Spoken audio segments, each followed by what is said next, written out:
alam niya na mali siya. Ngayon, natatawa ako kasi, alam niyo yun, parang talagang ginigiit niya na tama siya eh. Pagkasyahin nila yung 143 pesos a day, tapos magkasakit silang lahat.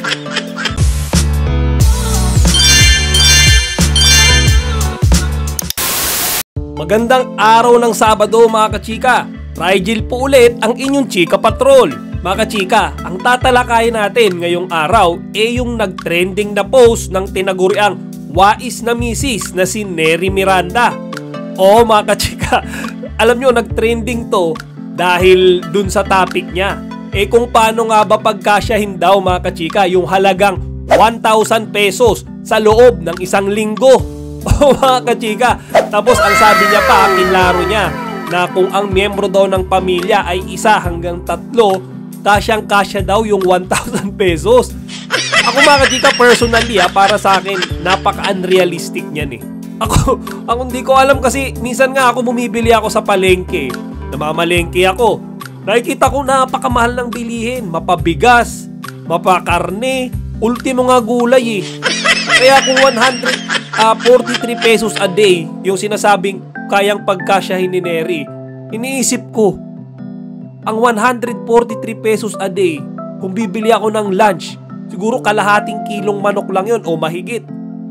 Lunch lang yun. Paano yung almusal? Paano yung hapunan? Di ba? Kaya minsan iniisip ko, paano naging paano naging credible yung advice na to ni Miss Neri Miranda? Pero ang nakakagulat na part dyan, pinatulan niya, mga kachika, yung mga comment ng mga netizens. Kumbaga, nag-respond siya. Hindi sa isa niya nga yata yung karamihan dun eh. Talagang kahit yung mga maliliit, mga one-liner na comment sa kanya, pinatulan niya. Alam nyo, hindi ko na isa-isahin yung mga sinagot niya. Pero in general response niya, baga gusto niyang patunayan na possible yun, yung 1,000 pesos a week para sa 1 to 3 members ng family. Ngayon, sabi niya ito pakinggan nyo mabuti ito Ang sabi niya, para daw magkasya yung ganong budget, dapat daw meron kayong tanim sa garden, sa bakuran nyo, sa farm nyo in-specify niya yon. Ang sources niya ng kanyang mga pagkain, Ricardo, farm nila mga kachika. Meron silang farm daw ni Chito. Doon niya kinukuha yung mga gulay, doon niya kinukuha yung mga poultry supply niya kagaya ng itlog. Ngayon naisip ko siguro nga pwede, posible nga yung sinuggest niya. Pero mga kachika, para sa akin, hindi mo naman pwedeng i-apply yun sa lahat ng mga mamamayang Pilipino. Unang-una hindi naman lahat merong farm kagaya nila ni Chito. Mga mga chika, sino ba naman makakabili ng ganong kalaking lote? Diba na bakante lang, gulay lang paggagamitan mo. Kumbaga, buti pa gulay may lote, yung tao wala. Ayun mga kachika. Tapos naisip ko rin na hindi naman lahat ng tao may oras para magtanim. Sabihin na natin na oo, minimal na oras lang yan. Pero syempre mga kachika, karamihan sa ating mga Pilipino, lalo na yung mga busy sa trabaho, aalis tayo ng bahay madaling araw, uuwi tayo ng gabi. At panigurado ko ang unang iisipin kaagad natin pagtapak natin sa bahay, kumain at matulog. Syempre pagod at puyat tayo Sino man makakaisip mga kachika na buong araw ka na nga sa trabaho, pag uwi mo, magtatanim ka pa, mag-aalaga ka pa ng manok. Diba mga kachika, siguro pwede yan sa mga merong negosyo, kagaya nilang dalawa ni Chito. Pwede yan mga kachika. Pero ang akin, hindi naman lahat or majority siguro, hindi kaya gawin yung ganong lifestyle. Diba? Tapos siyempre may mga nakabasang netizens dyan mga kachika na sabihin na natin na walang-wala sila sa buhay. Baga talagang ultimo bigas inuutang nila. Ngayon mga kachika, magkakaroon pa ba sila ng budget para sa pananim? Para magkaroon sila ng aalagaang manok na magiging sources ng kanilang itlog? Di ba yung mga ganong rason, kaya syempre babatikusin talaga nila yung post ni Neri. Diba? Kasi kung ako tatanungin mo, applicable yun siguro sa 30% ng mga tao, ng mga nakabasa, lalo na nung medyo kapareho nila ng lifestyle ni Chito. Pero karamihan doon, panigurado, hindi kaya gawin yun. Hindi nila kayang magtanim, hindi nila kayang kumuha ng puhunan sa pagtanim o maglaan ng oras sa pagtatanim. Totoo yan mga kachika, kaya siguro ganun na lang din karami yung nagbash sa kanilang dalawa. Tapos sa totoo lang syempre si Chito, natural, didepensahan niya si Neri, asawa niya yan mula sa mga bashers. Kaya medyo bumaba din yung, alam yun, medyo nakakawalang respeto para kay Chito. Kumbaga idol ko yan nire-respeto nating lahat yan Pero yung pinatulan nila, yung mga netizens, halos isa-isahin pa nila yon. Naku mga kachika, parang, diba, parang nakaka-degrade naman ng pagkatao yon. Kasi dapat hindi na nila pinatulan Alam ko tao rin sila na nasasaktan, napapahiya.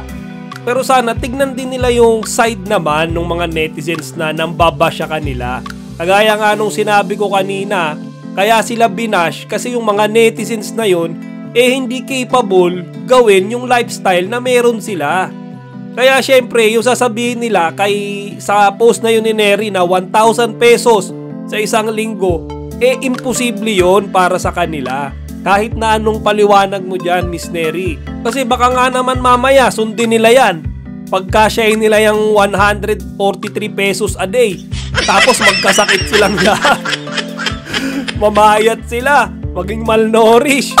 Diba? Mag-agawan sila sa pagkain.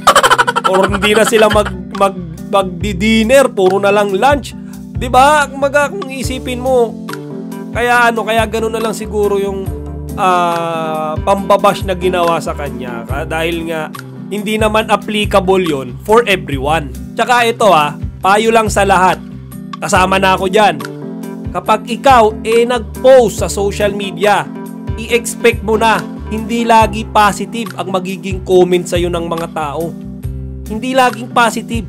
Meron at merong mambabash sa'yo, meron at merong babati ko sa'yo, meron at merong kukontra sa'yo. Kahit ako na-experience ko yan Pero ang ano mo doon, risk mo yun Nag-post ka sa social media, isi-share mo yung opinion mo. Dapat tanggapin mo na hindi lahat okay lang sa sinabi mo, di ba?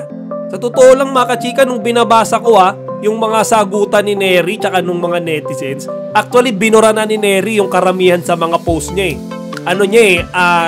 siguro na-realize niya na may mali din siya, na may flaw nga yung ginawa niyang budget meal plan.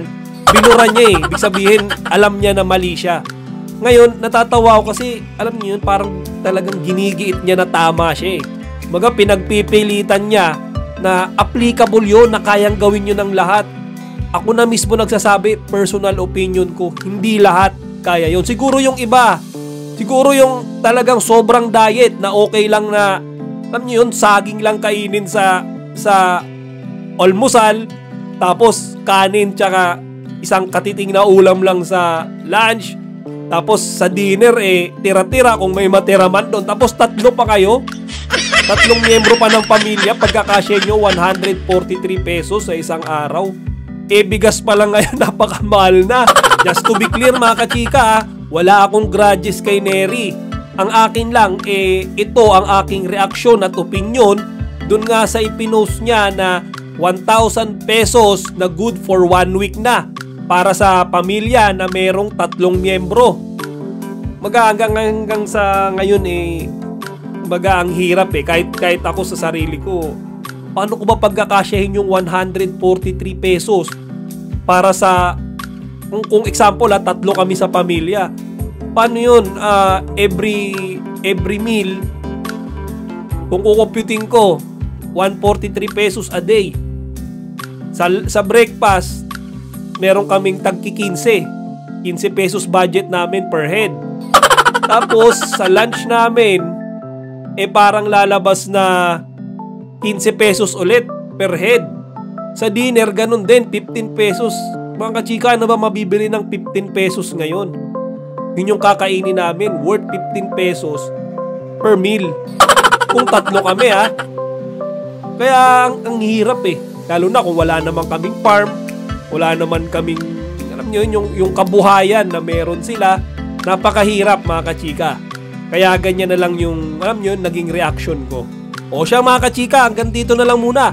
Sana wag nyo kalimutang bisitahin ang ating website na chikapatrol.net. Mag-subscribe sa ating channel at maglagay ng inyong mga opinion dito sa comment section. Chika Patrol signing out! Kachika, huwag niyong kalimutan mag-like, comment, and subscribe. Para sa iba pang mga celebrity news, i-click lamang ang mga videos na ito.